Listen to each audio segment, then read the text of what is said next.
Bismillahirrahmanirrahim. Assalamualaikum warahmatullahi wabarakatuh.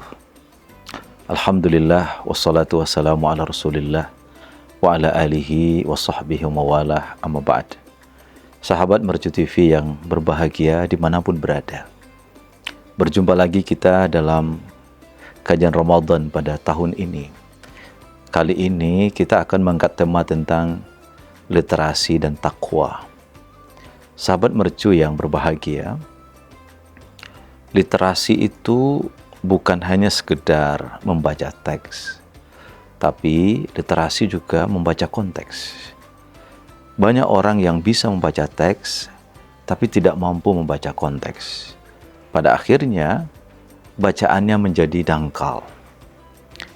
Nah, Al-Quran pertama kali memerintahkan kita untuk membaca. Al-Quran itu menggunakan kata kerja perintah, tapi tidak menyebutkan objeknya. Tidak disebutkan apa yang diperintah untuk dibaca. Sehingga para ulama tafsir berkata bahwa kalau ada sebuah kata perintah tidak disebutkan objeknya, maka perintah itu berlaku untuk umum. Maka dalam literasi, kita tidak hanya membaca teks, tapi juga membaca konteks. Kita baca yang tertulis, Al-Quran yang dimulai dengan Bismillahirrahmanirrahim, diakhiri dengan Minal jinnati wan nas. Bacalah itu sebagai kalam Allah, sebagai ucapan Allah, sebagai irsyadullah untuk kita para hambanya. Tetapi kita juga diminta untuk membaca jagat raya yang tidak tertulis. Bacalah gunung, bacalah alam semesta, bahkan juga mungkin bacalah diri kita sendiri. Maka membaca itu perintah untuk menelaah, untuk mendapatkan ilmu. Tetapi Al-Quran itu di saat memerintahkan kita membaca, Al-Quran juga berkata, bacalah dengan nama Tuhan. Artinya, teman-teman, bacalah sesuatu itu, carilah ilmu itu, tapi harus dibingkai dengan takwa. Di satu sisi orang berilmu, satu sisi dia bertakwa kepada Tuhannya. Apabila ini digabungkan antara kemampuan membaca, Anda membaca fisika, membaca biologi, membaca kimia, membaca teks Al-Quran, membaca teks keagamaan, kalau digabungkan dengan kesadaran ketuhanan, maka akan menghasilkan 3 hal. Yang pertama, Anda akan menghasilkan ilmu. Anda akan jadi orang cerdas. Tapi kecerdasan Anda itu dibalut dengan hati yang tawadhu, hati yang rendah, hati yang tidak sombong. Betapa banyak orang yang banyak membaca jadi orang hebat, jadi ilmuwan, jadi profesor, jadi doktor.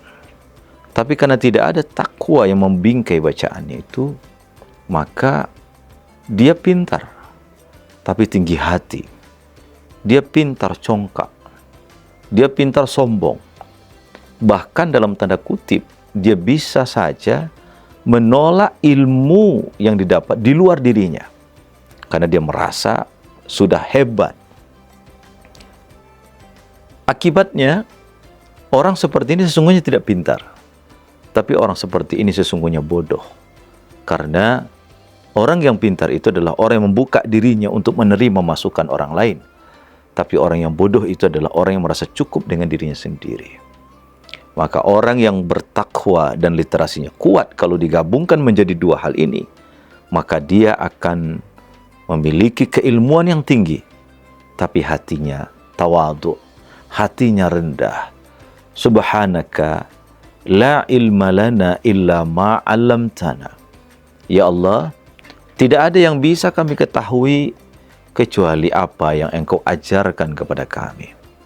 Sehingga teman-teman sekalian, pemirsa Mercu TV yang berbahagia, bacalah dengan mendekatkan diri kepada Tuhan. Yang kedua, orang yang rajin membaca tapi dibingkai dengan takwa, dia akan kritis. Karena ilmu yang ada di kepalanya menuntut dia untuk membandingkan, menganalisa, dia kritis.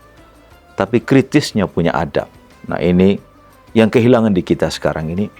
Banyak orang kritis tapi tidak ada adabnya. Akhirnya kritisnya kebablasan. Tidak ada moral yang membentenginya. Dan ini adalah problema kita sekarang ini. Banyak orang-orang yang kritis tapi kehilangan adab. Yang disampaikan itu tidak masuk di hati orang yang mendengar. Pada akhirnya ucapan yang keluar dari mulutnya semua jauh dari hikmah, semua jauh dari guidance, dari bantuan, dari arahan dari Allah Subhanahu wa taala. Yang terakhir, orang yang membaca kemudian menggabungkan dengan takwa, dia akan menjadi orang soleh sekaligus menjadi orang muslih. Apa bedanya soleh dan muslih? Kalau soleh itu untuk pribadi, dia akan takwa, dia akan sholat, dia akan zikir, dia akan ngaji, tapi juga peduli dengan lingkungan sekitarnya. Dia tidak menjadi orang egois. Dia tidak menjadi orang yang penting saya, yang penting aku. Kalau aku sudah kaya, kalau aku sudah hebat, sudah. Tidak demikian orang yang menggabungkan antara takwa dengan literasi. Dia berusaha untuk memperbaiki dirinya, tapi sekaligus dia akan berusaha untuk memperbaiki orang lain. Akan ada nyali untuk memperbaiki diri sekaligus untuk memperbaiki lingkungan. Dan ketahuilah, sahabat mercu yang berbahagia, kehadiran kita sebagai umat Nabi Muhammad bukan hanya untuk pribadi kita, tapi juga adalah kepedulian terhadap lingkungan sekitar kita. Peduli terhadap anak yatim, peduli terhadap lingkungan, peduli terhadap cuaca, peduli terhadap iklim. Kenapa? Karena jagat raya ini adalah titipan Allah Subhanahu wa taala. Sahabat mercu, mari kita gabungkan antara takwa dan literasi agar ilmu yang kita miliki menjadi berkah. Kita kritis, tapi ada adab, ada moral yang membentengi kita, yang pada akhirnya kita insya Allah jadi orang soleh. Tapi paling tidak juga ada upaya untuk mensolehkan lingkungan sekitar kita. Surga terlalu luas untuk kita masuki sendiri, maka ajaklah orang lain masuk surga. Ajaklah orang lain untuk bergabung dalam kebaikan yang kita miliki, sehingga kemudian kita terus berupaya untuk mendekat kepada Allah, tapi juga memberikan manfaat kepada sesama umat manusia. Selamat berbuka puasa kepada yang melaksanakan ibadah puasa. Semoga puasa kita diterima oleh Allah Subhanahu wa taala dan kita menjadi orang yang bertakwa, insyaallah. Terima kasih. Assalamualaikum warahmatullahi wabarakatuh.